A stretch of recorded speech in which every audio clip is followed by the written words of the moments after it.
day. It is April 13th. You have joined the Bulletinman on a wonderful sunny day here in mid-America. The last 3 or 4 days have just been fantastic weather-wise. Very few chemtrails. I haven't really looked up this morning since I've been up. The sun rose about 7 o'clock here. So I really don't know if they're spraying us today, but certainly Friday and Saturday did a very limited spraying. Some spraying yesterday on Monday. Some spraying yesterday on Sunday as well. But overall, the last 3 or 4 days have been really cool and chemtrail free, and I certainly feel a lot better. I don't know about you, but the chemtrails brought to you by Bechtel Corporation of Columbus, Ohio, are some sort of weather program, population control, population reduction plan. I don't know exactly what it's all about, but it ain't good for you, and that's just another reason why we got to do what we got to do, and that's coming up real soon.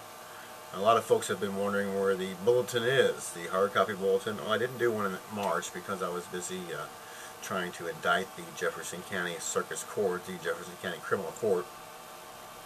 And now in April, we're going to have one more bulletin before we do what we got to do at the end of April.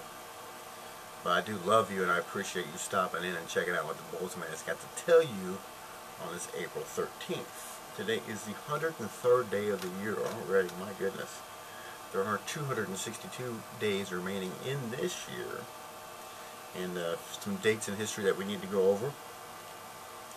On this day in 1742, George Frederick Handel's Messiah makes its world premiere in Dublin, Ireland. It's a great operatic piece. Actually not operatic, Christmas piece, whatever you want to call it. On this day in 1849, Hungary became a republic. On this day in 1861, the American Civil War, Fort Sumter surrendered to the Confederate forces.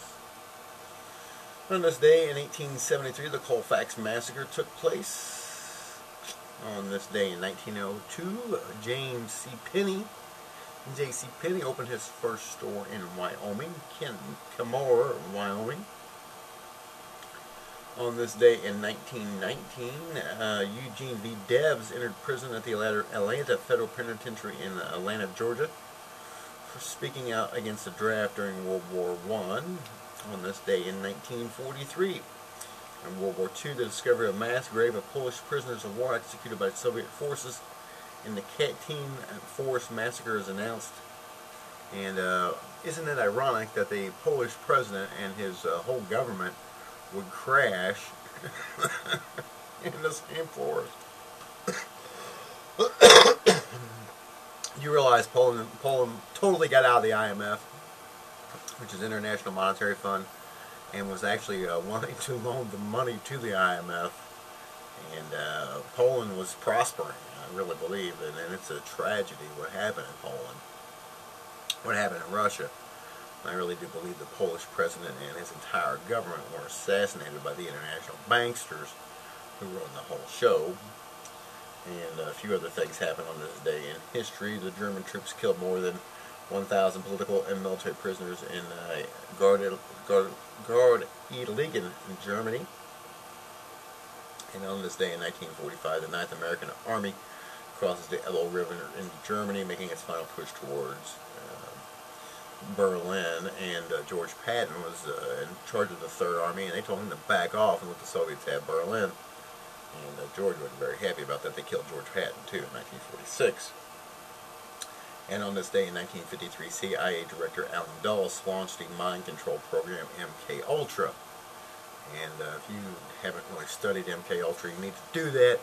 MK-Ultra basically makes Manchurian candidates out of people, and so lone assassins are sometimes programmed by the Central Intelligence Agency to go out and kill people, and that was all part of the MK-Ultra. And on this day in 1963 at the Academy Awards, Sidney Poitier becomes the first African-American male to win the Best Actor award for Lilies of the Field. And on this day in 1970, an oxygen tank exploded upon Apollo 13, putting the crew in danger and causing major damage to the spacecraft while en route to the moon. I got good news. I got bad news for you folks who think we've been to the moon. I don't think we ever made it to the moon. And Apollo 13 having these problems on April 13th. Of course, NASA and the whole space program run by the occultists that former Nazis and also members of the Grand Lodge. And so the devil is a liar. So you can't really believe anything that the devil tells you. Of course not. He's a liar. I do love you. I ask you to get out and enjoy this fine weather. The new bulletin hopefully will be on the streets of Jefferson County this weekend. It'll be one of the final pre-war bulletins. We fully expect a state of war to exist entirely within the next month or so here in America. And I mean, a state of war already exists. It is a war of piecemeal. It's a silent war with deadly weapons. But we're going to take the battle to the enemy here real soon. Try and negotiate peace, trying to make this a peaceful revolution, peaceful counter coup. There's been a coup. I am the one-man counter coup, and we're going to pull that off here pretty soon. So be prepared.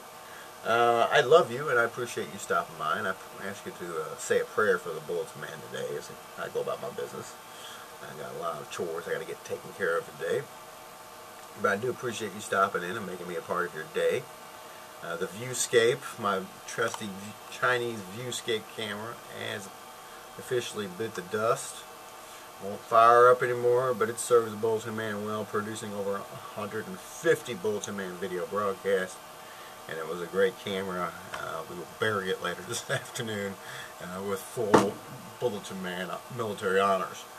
Other than that, I do love you. And I appreciate you stopping in. I ask you to continue to pray for the Jefferson County Circus Court and pray for the fake church in St. Louis. But mainly pray for the Bulletinman because I need all the help I can get. Hope to see you real soon. And as always, I ask you to tell a friend, the one and only Bulletinman if you would. God bless you. God bless America. You have a great day.